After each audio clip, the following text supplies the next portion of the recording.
आर्थिक रूप से कमजोर वर्ग को दिए गए ईडब्ल्यूएस आरक्षण को लेकर देश में चर्चा गरमाई हुई है। ईडब्ल्यूएस आरक्षण के विरोध में राजनीतिक पार्टियों सहित कई लोगों ने याचिका दर्ज की, जिस पर सुप्रीम कोर्ट के 5 जजों की बेंच सुनवाई कर रही है। आज बात सुप्रीम कोर्ट में जारी ईडब्ल्यूएस रिजर्वेशन पर हो रही तीखी बहस और टिप्पणियों पर।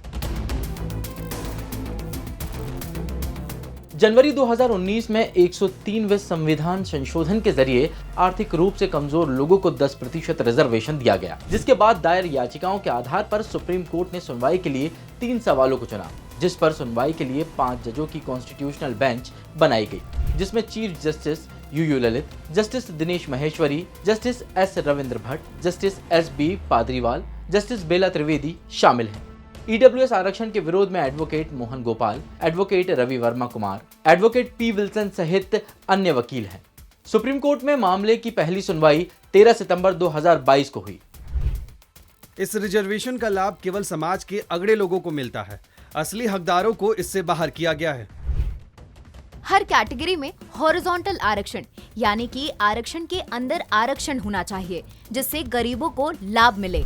क्या आप कहना चाहती हैं कि समाज के किसी भी तबके को इससे क्यों बाहर रखा जाए? पिछड़े, दलितों और आदिवासियों को आरक्षण से दूर रखा गया है, जो समानता के अधिकार का उल्लंघन है।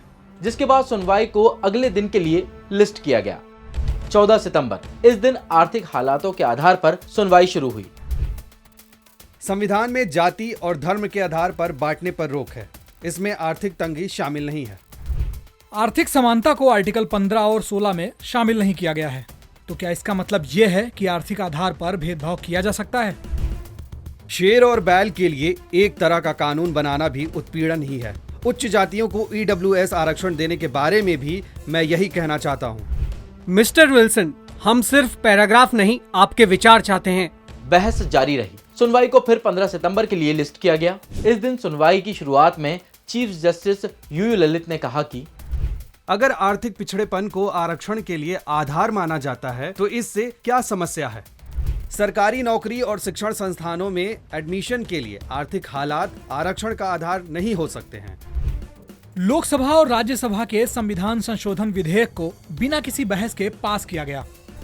विधायिका के कामों में हस्तक्षेप नहीं कर सकते, तो फिर इस पर चर्चा और बहस क्यों कर रहे हैं? ईडब्ल्यूएस आरक्षण तो बीपीएल कैटेगरी के लोगों को दिया जाना चाहिए, क्योंकि हमारे पास उनका सही डेटा भी है। जिसके बाद सुनवाई को फिर 20 सितंबर तक के लिए आगे बढ़ा दिया गया है। फिलहाल केंद्र सरकार का पक्ष अभी सुप्रीम कोर्ट में बाकी है। वहीं सामाजिक न्याय और अधिकारिता मंत्रालय ने कहा है कि सरकार आर्थिक रूप से कमजोर वर्ग के हितों की रक्षा करे। और भी ऐसे ही वीडियोस देखने के लिए जुड़े रहें दैनिक भास्कर ऐप के साथ, क्योंकि सच करीब से दिखता है।